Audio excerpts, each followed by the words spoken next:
What's happening, guys, and welcome back to our channel. 3 days after a violent crowd surge at Travis Scott's Astroworld event left 10 people dead and hundreds more injured, the rapper revealed publicly that he would pay for the victims' funerals. Let's have a look at Travis Scott rejected to pay for Astroworld victims' funeral. Number 5. Travis Scott to cover the burial fees. Half of the grieving families have turned down Travis Scott's offer to cover the burial fees of Astroworld fatalities. This includes the family of Ezra Blount, a 9-year-old who was among 10 concert-goers murdered in a crush at the rapper's Texas event. Scott made the offer last week amid many lawsuits stemming from the tragedy. The gesture was demeaning and disrespectful, according to a lawyer for John Hilger's family. But, he told Rolling Stone, of all the things this case is about, that's the least of any concern. This family is committed to making a difference and ensuring that anything like this never happens again at a performance. On Friday, November 5th, the audience exploded during Scott's main act. Around 50,000 people attended the festival in Houston's NRG Park complex at the time. At this point, 10 of the victims had perished. The oldest among them was 27 years of age. Blount, a Dallas resident, passed away 9 days after the show. Due to the severity of his injuries, he had already been placed in a medically induced coma. Number 4. Lessen public outcry. The day following Scott's funeral on November 23rd, Scott's lawyer Daniel Petrocelli wrote to the 9-year-old's family offering to pay for the service. The letter added, "Travis is grieved by the tragedy that transpired at the Astroworld Festival and grieved for the families whose loved ones died or were injured. Travis is dedicated to doing his part to assist the bereaved families and to help the Houston community begin the long journey of recovery. Travis would like to contribute to Mr. Blount's son's burial costs in this way." But, according to their lawyer Bob Hilliard, the family quickly refused the offer. In a letter to the musician's representative, he stated, "I have no doubt Mr. Scott feels regret. It will be a difficult road ahead for him.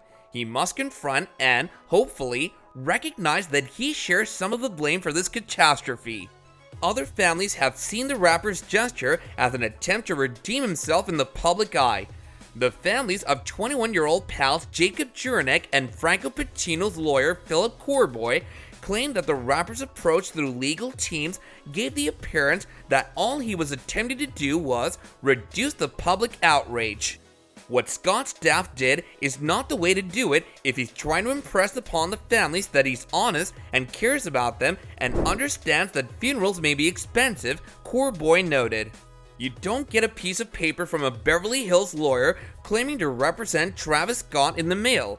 These families are raw right now, and there isn't a human touch to them.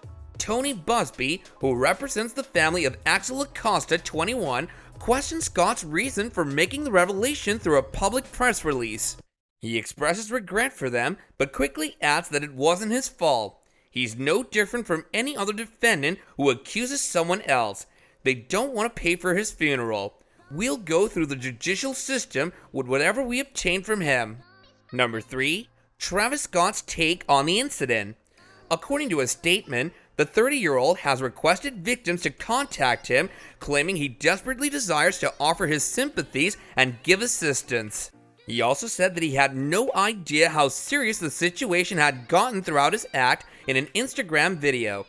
"Anytime I could see something going on, I immediately halted the show and helped them get the support they needed," he explained. "I could have never imagined how serious the situation was." Number 2. Time to grieve. Megan Thee Stallion, meantime, has canceled a show in Houston this Friday as a mark of respect for the Astroworld victims. In 2019, the Houston native played at Scott's event for the first time.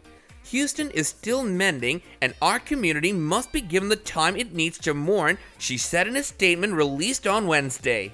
Number 1. The tragedy. During a performance by hometown rapper Travis Scott, the big crowd began pressing toward the front of the stage, causing the show to be cancelled. The concert was a part of the Astroworld Music Festival, which began on November 5th and lasted for 2 days. It seemed to be one of the biggest crowd control catastrophes at a performance in the United States in many years, evoking the 1979 crush outside the doors of a Who concert in Cincinnati, which killed over 11 people and startled the entire country. Although it was unclear what drove the audience to push forward, witnesses described a chaotic situation both before and during the event, with many individuals in the rear attempting to rush toward the front. Nima Javadzada, a concert goer, described the event as hectic from the start. Do let us know what your thoughts are regarding this whole incident in the comments down below, and whether you think the families of the deceased are being too hard on him and should cut him some slack. And with that, I'll catch you guys later in another video. Bye now!